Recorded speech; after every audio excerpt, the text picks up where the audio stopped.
Olá, sejam bem-vindos ao Panorama da Educação. Neste espaço virtual, a gente discute semanalmente assuntos que estão em destaque no campo educacional. Além, é claro, de mostrar um pouquinho das atividades da Cátedra Sérgio Henrique Ferreira, do Instituto de Estudos Avançados Polo Ribeirão Preto da USP. Hoje a gente conversa com o titular da nossa cátedra, o professor Mozar Neves Ramos. Olá, professor! Que novidades a gente tem sobre a cátedra nesta semana? Olá, Thaís. Olá a todos que nos acompanham. Né? Com muita alegria, novamente, me dirijo a todos vocês. Né? Antes mesmo de falar do que temos enquanto agenda para essa semana, eu queria principalmente destacar alguns pontos da semana passada, né? A nossa participação bastante ativa em vários webinários que nós participamos. Entre eles, eu quero destacar aquele com a Secretaria de Educação Básica, lá da Bahia. Foi um evento muito grande envolvendo reitores, conselhos estaduais e municipais de educação. Então, foi um momento muito interessante para discutir a volta às atividades presenciais na educação, mas também um pouco do cenário da educação atual e da importância do regime de colaboração. Um outro momento também muito interessante foi com as bases empresariais, é um outro movimento de empresários grande. Esse movimento pretende, principalmente, trazer o tema da educação também para o centro das questões. Então, pude, com a Priscila Cruz, do Todos pela Educação, fazer um webinar de quase 2 horas com esses empresários.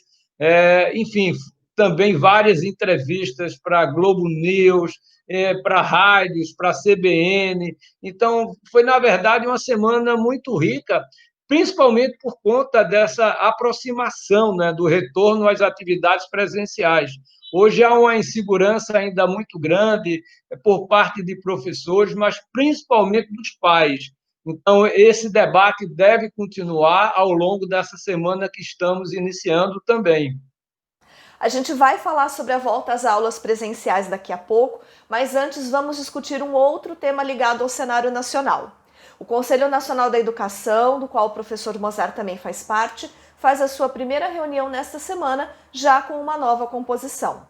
Para quem não conhece, o Conselho é um órgão de assessoramento do Ministério da Educação e é também responsável por propor políticas públicas na educação.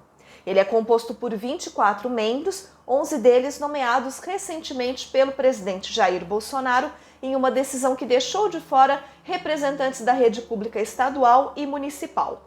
Professor Mozart, que mudanças a gente deve esperar na agenda do Conselho a partir de agora? Mudou o perfil, né, dos novos conselheiros, um novo perfil. Né? Eu já estou pela terceira vez no Conselho Nacional de Educação.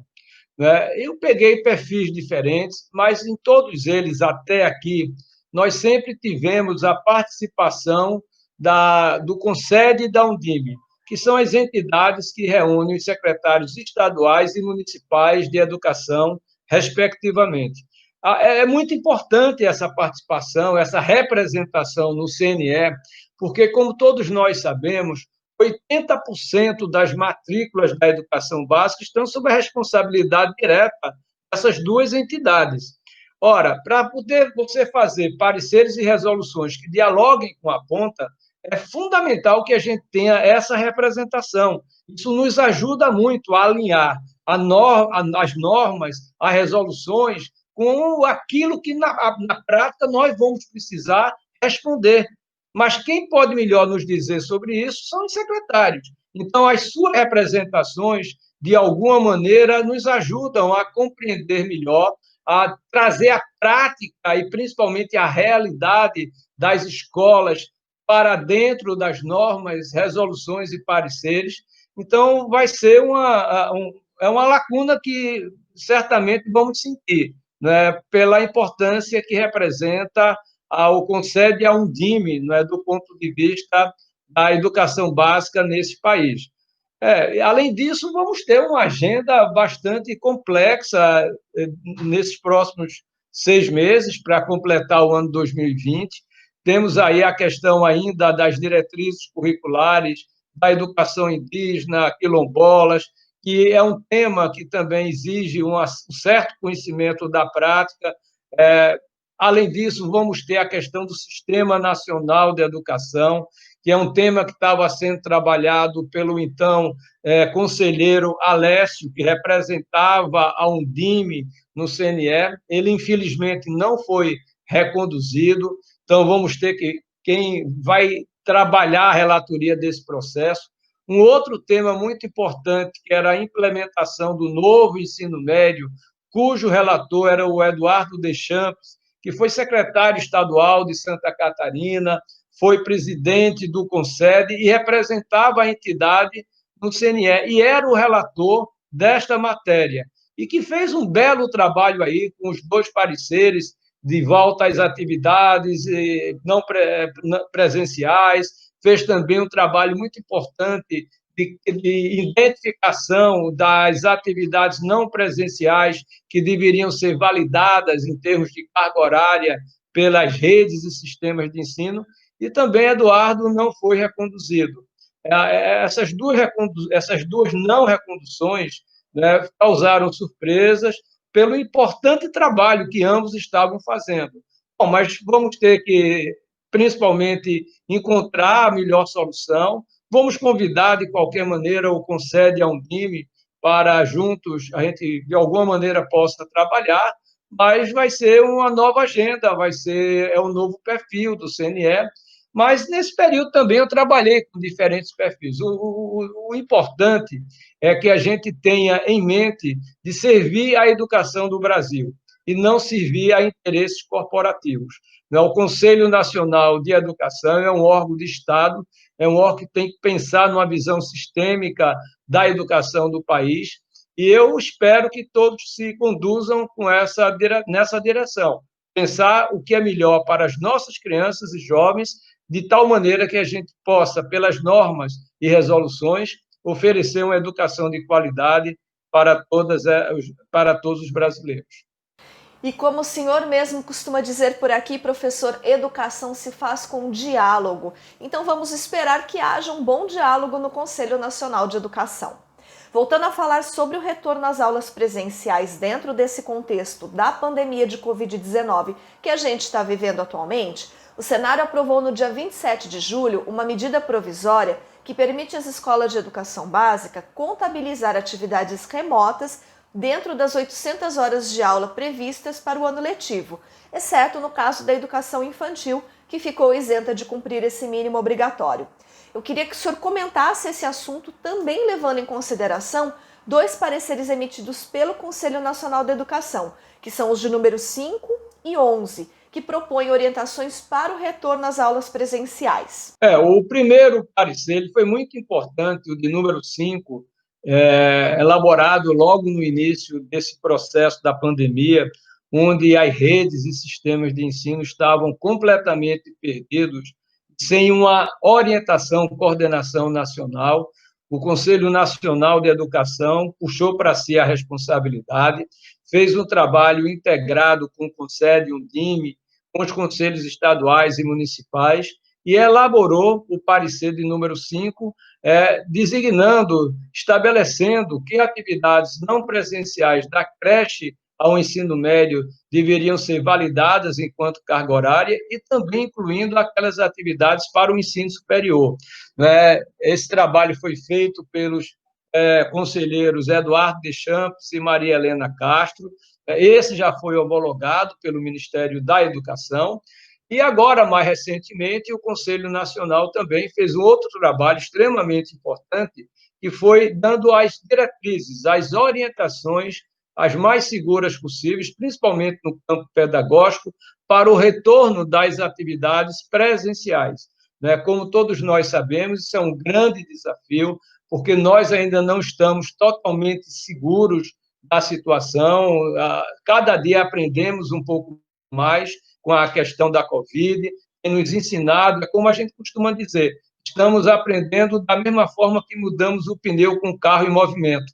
Então, todo dia é um novo aprendizado, e esse parecer de número 11, ele vai ser extremamente, como já está sendo extremamente utilizado pelas redes e sistemas de ensino, e agora aguarda a homologação do Ministério da Educação. Concomitantemente a esse esforço do CNE, o Senado Federal, na última segunda-feira, 27 de julho, aprovou a medida provisória 934, que assegura as atividades remotas como uma ferramenta importante para o cumprimento das 800 horas, né, previstas para o ano letivo de 2020, né, deixando de lado, como já tinha sido também colocado pelo próprio Ministério da Educação e CNE, a obrigatoriedade dos 200 dias, mas somente nesse período da pandemia. Então, agora nós estamos, pelo menos, com essa medida provisória, com esse parecer 11/20, como dois instrumentos importantes para organizar esse retorno às atividades presenciais e mesmo para aqueles que não poderão ter assegurado o seu retorno às atividades presenciais, porque mesmo quem comece agora, não serão para todos os alunos. Cada rede, cada sistema de ensino está considerando um percentual de acordo com as condições sanitárias locais. Por exemplo, o Estado de São Paulo está prevendo para 8 de setembro o retorno das atividades presenciais, mas não para todos os alunos, mas apenas para uma fração de 35% deles. Os outros 65%, eles vão ter que estar trabalhando aí com as atividades não presenciais, remotas, não é? Então, consequentemente, vai ser importante, continuará sendo importante, que as redes de ensino continuem trabalhando para melhorar a conectividade e acessibilidade de todos os alunos da rede pública, para que eles possam ter asseguradas essas atividades remotas. Nós vimos que a Covid, de certa maneira, escancarou a desigualdade educacional, mostrando claramente a desigualdade entre redes particulares e redes públicas, e dentro das redes públicas também uma grande desigualdade. Então, continua o desafio da conectividade. Eu tenho apontado o FUST, que é o Fundo da Universalização do Sistema de Telecomunicações, como uma saída financeira importante para enfrentar o desafio da conectividade. O FUST tem hoje cerca de 32 bilhões de reais que poderiam ser, em parte, utilizados para o enfrentamento da conectividade e da acessibilidade. Os governos, e não somente esse governo federal atual, sempre utilizaram para superávit primário. Então, agora é hora de pensar nas crianças, nos jovens, das escolas públicas, que, de forma que assegurem a esses nossos estudantes essa conectividade, para que eles possam, portanto, realizar suas atividades remotas. E mesmo a medida provisória 934, ela também coloca que é preciso assegurar as condições necessárias para que, de fato, os alunos possam ter acesso às atividades remotas. Então, o desafio continua, nós também estamos certos, e, infelizmente, que vamos ter que esperar, vamos ter que olhar como as condições sanitárias estão no momento do retorno, precisamos respeitar isso, porque assegurar a vida das pessoas é o primeiro e mais importante passo, mas hoje nós temos dois vetores que estão trabalhando em direções opostas. Um é o cuidado sanitário para que esse retorno aconteça da forma mais segura possível. Por outro lado, há uma pressão muito grande da questão econômica, da questão da geração de renda, da questão da empregabilidade, de assegurar emprego e salário, principalmente daquelas pessoas de menor escolaridade, menos favorecidas socioeconomicamente, que, para poderem trabalhar, precisam colocar seus filhos na escola. Então, mais do que nunca, a escola e família vai ter que trabalhar de uma maneira muito alinhada, muito parceira, para que a segurança nesse retorno seja efetivada e que os pais se sintam tranquilos para poderem assegurar também os seus postos de trabalho. Professor, muito obrigada pela participação conosco aqui novamente hoje. Obrigado, Thaís. E não vamos nos esquecer que o Fundeb ainda continua, né? Tivemos a primeira grande vitória na Câmara, mas agora o tema começa a ser trabalhado no Senado, não é? Então, a comunidade educacional precisa continuar atenta, porque a conquista só será efetiva quando a PEC for plenamente efetivada e assinada pelo senhor presidente da República. Lembrando que o Fundeb já foi discutido aqui pelo professor Mozart. Se você quer acessar esses vídeos, eles estão disponíveis no Instagram e no YouTube. E se você quer acompanhar mais notícias sobre as atividades da Cátedra Sérgio Henrique Ferreira, fique ligado nas nossas postagens no Facebook, no Instagram e também no YouTube. E inscreva-se no nosso canal no Telegram. A gente volta na semana que vem com mais um Panorama da Educação. Até lá!